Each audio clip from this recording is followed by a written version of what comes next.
यूनुस खान साहब, मैं young captain Kashmir में आया 1993 की बात है। 93 की बात में मैं कश्मीर में आया। उस समय हमारे कंपनी के जो सूबेदार, सीनियर सूबेदार होते थे, वो जब मेरे पिताजी सेना में थे, उसी पलटन में थे, तब वो जवान थे, और जब मैं उस पलटन में आया तो वो सीनियर जैसे थे। तो सुबह का समय था और कुछ आतंकी चलते हुए आ रहे थे। हम एम्बुश में थे और जैसे ही वो एम्बुश के अंदर आए, हमने फायरिंग शुरू करी। तो जब फायरिंग शुरू करी तो मेरे कंधे पे किसी ने ऐसे हाथ मारा। तो मैंने पीछे मुड़ के देखा तो वो जैसे साहिबान थे, उन्होंने बोला, साहब आपका काम फायरिंग करना नहीं है, आपका काम फायरिंग करवाना है। तो आप देखिए किस तरह से एक्शन के अंदर भी जो सीनियर सूबेदार साहिबान होते हैं, उन्होंने कुछ ना कुछ सिखाने को वो देते हैं। आप सभी जो यहाँ पे आज विराजमान हैं, आप में से कोई ऐसा है जिसको थोड़ी रिटायर वाली फीलिंग हो रही है? कोई ऐसा है जो थोड़ा थकावा महसूस कर रहा है? कोई है क्या ऐसा? सब तैयार है? बीपीटी के लिए तैयार है? पक्का? संभव है किसी का घुटना दर्द कर रहा है, किसी ने घुटना कुर्बान कर दिया भारत के ऊपर, किसी ने अपना कंधा कुर्बान कर दिया।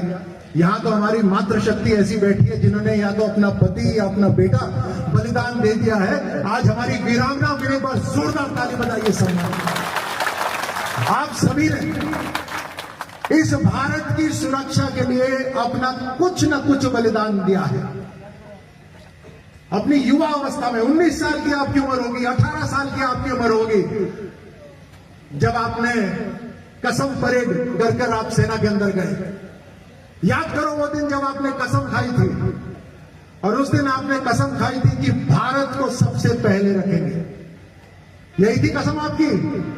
अब मुझे बताइए, उस कसम की कोई एक्सपायरी डेट थी क्या?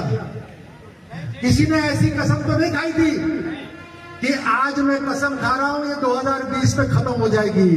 किसी ने ऐसी कसम तो नहीं खाई थी ना भाई? आखिरी दम तक की कसम थी या नहीं थी? तो आखिरी दम तक की जो कसम है, आज मैं अपने सामने पूर्व सेनानी नहीं बल्कि भारत के योद्धाओं को के से बातचीत कर रहा हूं। ये मेरे सामने भारत के योद्धा बैठे हुए हैं, और आज भी आपको आपकी जो ट्रेनिंग है, कैसे मुश्किल समय में आपने ट्रेनिंग दी है। ऐसी गर्मी में आपने ट्रेनिंग दी है जहां पर पानी में भी आग लग जाए, ऐसी सर्दी में भी आपने ट्रेनिंग दी है जहां पे पत्थर भी क्रैक हो जाए, टूट जाए, लेकिन आप नहीं क्रैक हुए। ऐसी जगह पर आपने ट्रेनिंग करेगी, आपने सर्विस करेगी।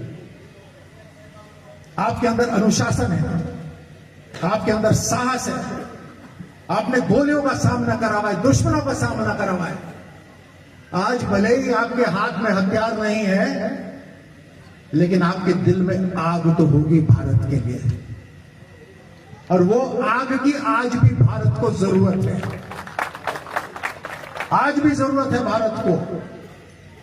किस तरह से पूरी परिस्थितियां बदल रही हैं, आज देख रहे हैं किस तरह से युद्ध हो रहे हैं। आज युद्ध के लिए गोली चलाने की जरूरत नहीं पड़ती।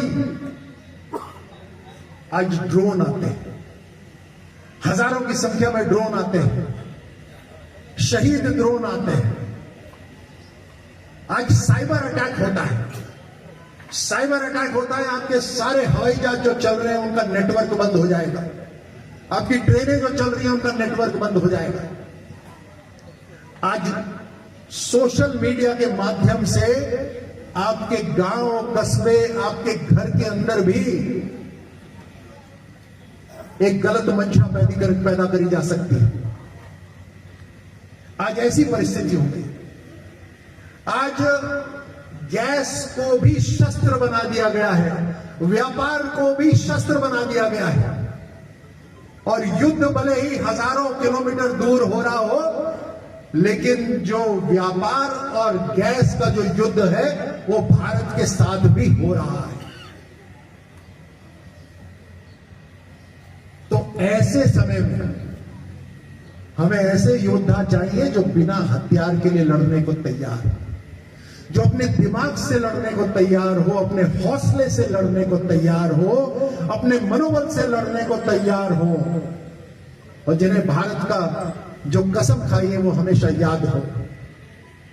आज आपका पहला राजस्थान के अंदर जो परिसर बना है, इंटीग्रेटेड सैनिक कल्याण परिसर, जहां डीडवाना के हमारे सेनानियों को, वीरांगनाओं को कहीं दूर नहीं जाना पड़ेगा, बल्कि एक ही जगह पर ईसीएचएस भी, यहां अस्पताल भी होगा, कैंटीन भी होगी, विश्राम गृह भी होगा, सारी व्यवस्थाएं आपकी एक ही जगह होंगी।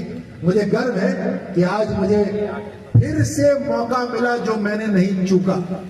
पहला मौका मैं चूक गया था, जहां यूनिस खान साहब बोल रहे थे, मेरा नाम था मुख्य अतिथि में, लेकिन मैं नहीं आ पाया। आपका बोर्ड पर नाम है साहब, बोर्ड पे नाम है, उसके लिए आपका धन्यवाद। लेकिन आज मैं आप सबके सामने आकर मुझे अवसर मिला, आप सबके मुस्कुराते चेहरे देखने का और इस परिसर का उद्घाटन करने का, आपके साथ मिलकर उद्घाटन करने का आपको मैं बहुत बहुत धन्यवाद देता हूं इस अवसर पे।